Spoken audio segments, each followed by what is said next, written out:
We're going over all theories that are ranked and discussed and put on a tier list on why the US really attacked Iran. War happens because of a single motive, but rather a coincidence of multiple interests at the same time. We need to protect the Jews. Donald Trump is brainwashed by Israel and the Jews. Along with the opportunity to justify the war along moral lines to those outside those interests. In this video, I'm ranking every explanation for why the US attacked Iran on a tier list. Ranking them from seriously lacking to very plausible. Preventing nuclear development. In my opinion, I think this is unironically the most plausible solution. Because I know we had to step in, I think it was 2022, to initially stop them. And I think it's probably good to not let them have nuclear weapons, especially if they're going to be an enemy of the United States. So this is, in my opinion, the most plausible reason why we stepped in. Weapons of mass destruction is an old and abused excuse for war. But is there any merit to the claim that Iran was developing a nuclear bomb? Both the International Atomic Energy Agency and US intelligence agree that any evidence that Iran is nuclear capable is circumstantial. Not impossible, but no hard evidence. Still, it's definitely in Iran. Me personally, I'm not comfortable enough to wait to see if it's real or not. I am not trying to see fucking Austin, Texas get fucking nuked while Detroit can go. But all the other ones, I don't want to see that shit. Interest to be nuclear capable. I don't know. Yo, guys, do you guys think we should take a chance and wait to get nuked or no? What do you guys think? Should we do a coin flip on whether we're getting nuked or not? And I strongly doubt that they wouldn't be. So you think Iraq, do you think Iraq was a good war? I think Iraq was a planned war. And I think that was mainly just about taking their oil. And we could have gotten out of there way quicker than we did. It seemed like a strategic war, in my opinion. I don't think we needed to be there nearly as long as we were. Able to, if they weren't trying to avoid international backlash. My bigger issue with this argument is, why does it matter? It's not 1960 anymore.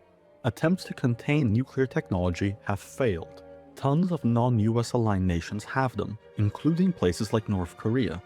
Yet the US doesn't automatically attack every nuclear near-capable rogue nation. Only some. Therefore, nuclear capability is not by itself enough to justify US action. At best, it's a combination of nuclear capability and another factor. So even if this one is true, we still have to look at other motives. Minor tier. Yeah, I think that's probably fair. To me, I would put it in very plausible, but I'm okay to disagree with this. Iranian missiles threaten US allies. It's true. Iran's missile capability. Yes. This one's probably more plausible than the last. Abilities threaten US aligned nations. But, same issue as the nuclear argument, Iran is far from being the only nation that can threaten US allies. An argument can be made that they are more likely than other rogue states to actually follow through with the threat, which is arguably fair, especially in combination with the nuclear argument. But then we have to ask, why are they hostile to US allies in the first place? Why is the US even allied with those nations? If we want to know the actual reason behind this war, we have to move on from what weapons Iran could use in a potential war, and instead go into deeper motivations. Insufficient here. Distraction from domestic issues. This I don't know if we started a war with Iran to distract from the Epstein files. You know, I know a lot of people say, okay, I can't wait to see what Donald Trump does to distract from the Epstein files again. But I don't know, you know, like, I'll be real, like, the Epstein files have made Donald Trump look kind of good so far from what we've seen. You know, I mean, the only thing that I've seen is that he was one of the first whistleblowers back in 2004. That's the only thing concrete that I've seen. You know, you got everybody saying that Donald Trump is a rapist pedophile. I have not seen any of that shit at all, right? I have not seen a crumb of that shit. I've only seen the exact opposite. But that's just me. Argues that politicians in the U.S. Lol, you gotta be shitting me? Hey, if you can show me proof that Donald Trump is a rapist pedophile, I would love to see the proof of that. But so far, I have not seen any of that. Well, he's in the Epstein files. I'm in the Epstein files. Markiplier's in the Epstein files. Yeah, no, dude, legit. I am in the Epstein files, legit. 8 times. It's a police officer who has the same name as me. And US allies are suffering extraordinary scrutiny, and are using a war to Proof like what? Videos like Donald Trump messaging Jeffrey Epstein saying, hey, that cheese pizza was really good, like we got from a lot of the liberals. distract the population. And it's true, a lot of powerful people are under scrutiny, especially after the most recent revelations of the Epstein files. Using warfare as a means to distract your population and rally people around a common cause is a consistent and effective tactic throughout history. But the issue is, a random war in the middle of a faraway desert doesn't affect enough people to be sufficient. No one has forgotten the Epstein files just because of the Iran war. True. Trump's approval ratings will not meaningfully go up because of this war, and could in fact go— Hey, Trump's approval ratings in Israel, though, have skyrocketed. I think Trump said something along the lines of if he ran for president in Israel, he'd win immediately or some shit like that. Yeah, dude, Israelis love Trump. go down if things don't go awry. And he can't run for re-election anyway. I'm putting this in the irrelevant here. I just got a text message from Nux. Watching your stream right now, dude, I gotta radicalize you on Iran. Well, I guess we know what we're talking about. I would love to get a Jewish man's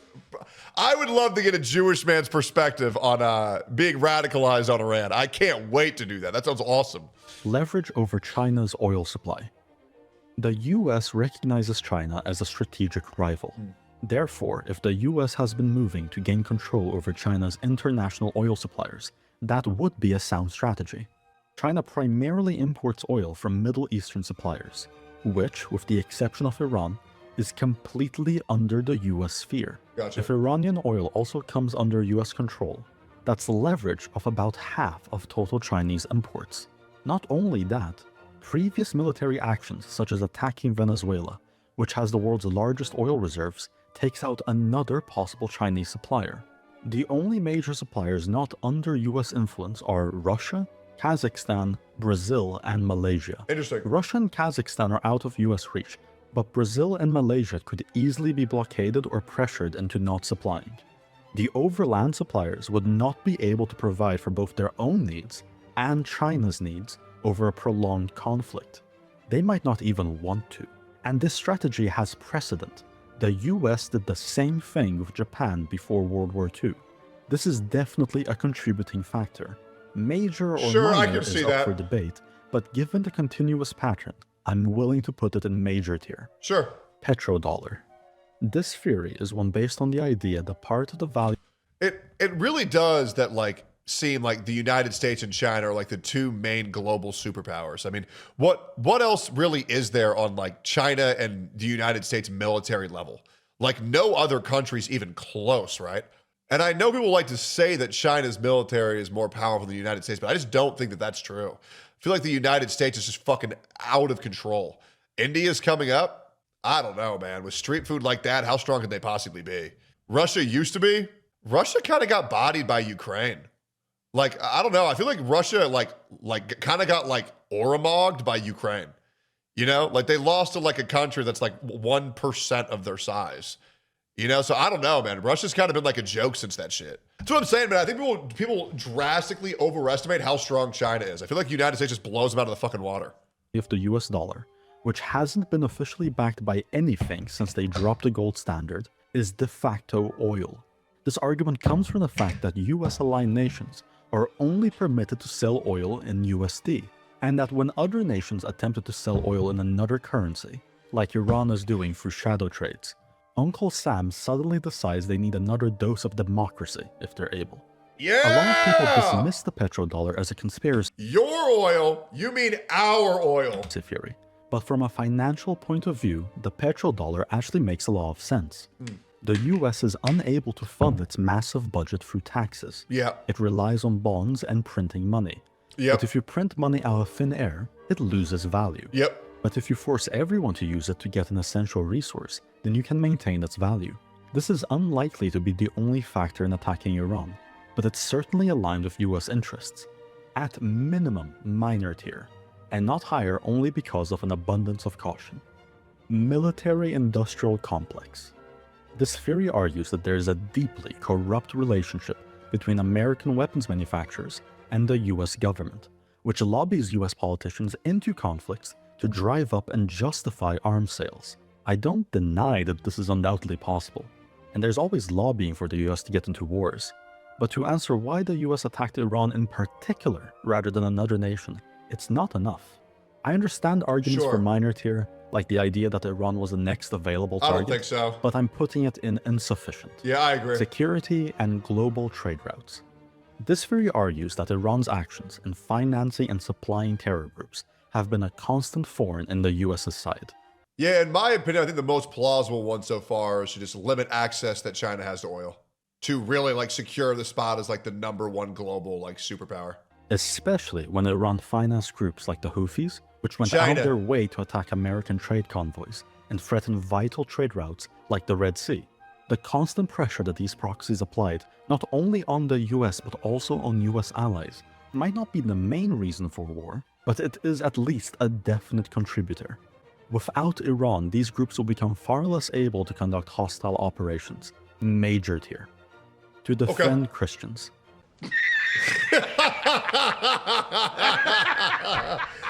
Yeah, nah. You serious? Yeah, nah. This theory argues that the US acted to protect Christians and other groups which are persecuted by the Iranian regime. I don't find this argument compelling. Christians and other groups have been brutally persecuted in many different nations around the world for decades, and the US hasn't even bothered to sanction them half the time. Not only that, there's no mention of wanting to defend Christians or other minorities in any of the official statements on why the war is happening, rather opting to focus on Iran's nuclear capabilities. At best, we have a single tweet referencing the possibility for Iranian Christians to free themselves. Yep. Irrelevant here. Yep. This is nothing more than post hoc rationalizing, because we all know there's only one group of people, only one nation that the US sacrifices blood and treasure for, with no expectation of return. And it's not Christians, it's not even Americans, it's Israel. Hey, listen, man. I'm not gonna lie. Sometimes it is a little bit crazy. It is. Who was it again? It was the Muslims and the Christians who fought over Jerusalem, right? And then the winner of that was the Christians, and then the Jews got Jerusalem. No? Yeah. How the hell did that happen? It's like eventually it's like, why does this keep happening? But it is what it is. I'm sure we can talk to a Jew to figure that out. Great video, man. Man, Iran versus Israel situation is crazy.